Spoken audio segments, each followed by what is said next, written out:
Once again, the Feast of the Tabernacle has been celebrated in Israel, but this time, something is different. During the feast, shocking rites were reenacted to kickstart the building of the Third Temple. Does this mean that the prophecies of the great rabbis of old are now coming to pass in our time? What are these prophecies, and what do they mean for the world? Keep watching to find out. Israel is one nation mainly known for its wealth of festivities and rituals that are significant to its religious history and sometimes prophetic. One such festivity is the Feast of Tabernacles, also known as Sukkot. The Feast of Tabernacles is said to be the third annual pilgrimage festival wherein the Jews gather together in Jerusalem to remember God's provision for their fathers in the wilderness. At the same time, they look forward to the promised Messianic age, where Jerusalem will be exalted over the nations of the earth. It is a 7-day ceremony conducted in autumn. It is also one of Israel's 3 most important pilgrimage feasts. During this time, the men of Israel are expected to gather to worship God in His chosen place. This period is also a holiday for the Jews, characterized by many religious activities. Right from the time of old till now, the Israelites did remarkable things during this period. For example, Solomon dedicated the Second Temple during the Feast of the Tabernacles. Now again, the feast has been used to celebrate the building of the Third Temple. The people of Israel faithfully celebrated this feast from year to year. Still, this year's celebration sets the pace for something huge.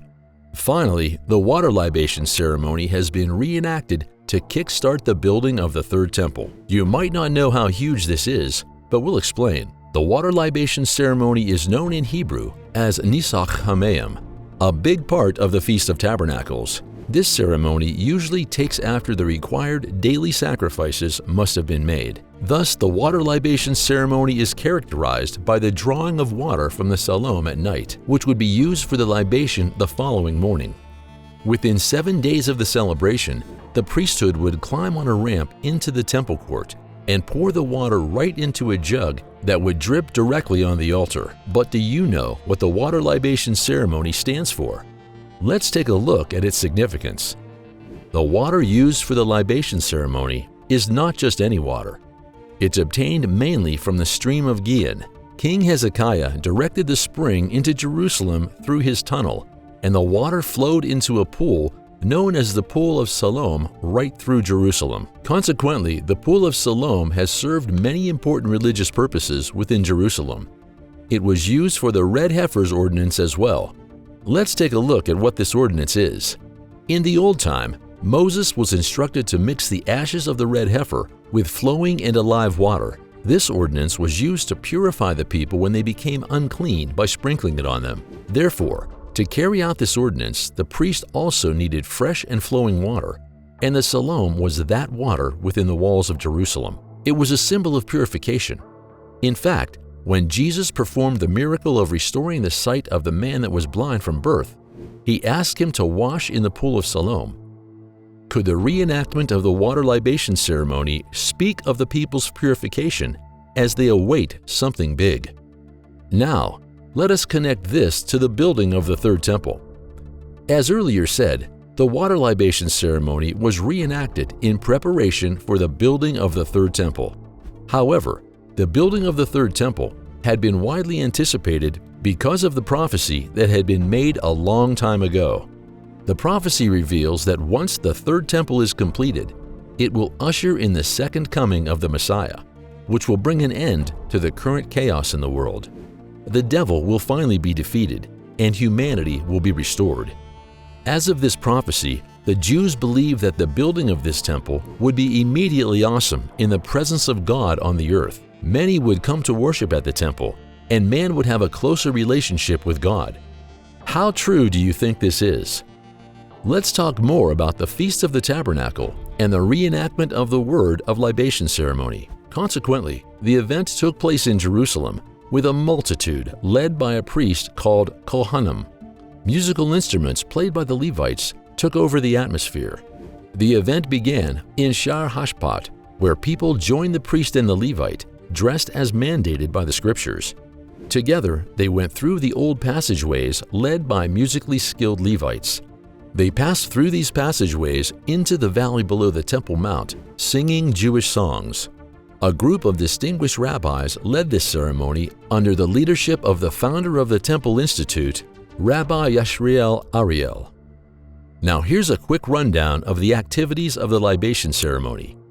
They begin the parade with a golden vessel filled with water from the sheer lake pool. The song proceeded to the mountain summit where a modeled altar had been built with its utensils arranged in visible spots that everyone could see. Opposite the western wall, the altar was beautifully decorated with willow branches. This was done just like it was done in the destroyed Old Temple. 2 civil courts were replaced in the southwest corner by the stone altar by Kohanim. Kohanim poured water from a silver flask, and the other poured wine from another cup, both the water and the wine loading zones on the altar. The ceremony soon ended with the priest blessing the people. This was followed by the Hawk Hill ceremony, which was conducted every 7 years. Being an important part of Moses' oral tradition, this ceremony lasted for about 15 hours, running throughout the night until service resumed the following morning properly. The ceremony was indeed a massive one, as nations around the world celebrated this particular Sukkot and the building of the third temple. Now let's connect the dots. The event started from the Soliac pool, proceeded to the inner court, and then came the cleaning rites. This is a very significant progression. In the inner court, the people were required to first cleanse themselves at the pool of Siloam, which was situated at the southeast of the walls of Jerusalem. The pool is known as the upper pool, constructed by Ezekiel to replace the lower pool. Following the Talmud's prophecy of the third temple, could this rite point to the need for cleansing ourselves in preparation for the Messiah? Consequently, it is also important to note that according to the Talmud's calculations, the libation ceremony marks the end of the scimitar sabbatical year, which was in October on Rosh Hashanah. Shockingly, when we refer back to the Babylonian Talmud, we see the end of the Shemitah is projected to be most likely the time the Messiah would appear.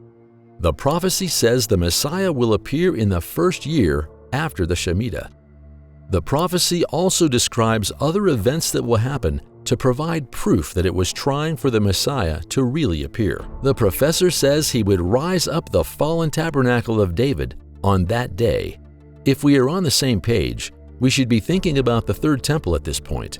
You must remember that the Talmud is not the Bible. It is a compilation of the teaching of several rabbis that has formed a book that could be easily referred to. Consequently, all the rabbis had different ways, had written down different prophecies that they believe are crucial to the coming of the Messiah. To them, all these officers must come to pass before the Messiah appears or reappears. Again, since the Jews do not believe that Jesus Christ is the Messiah, they'll likely not turn to the Bible for answers. Instead, another readily available religious book that contains the teachings of the rabbis would be preferred. So it is not shocking that the prophecies in the Talmud are frequently referred back to determine the times and seasons when it is right to build the third temple.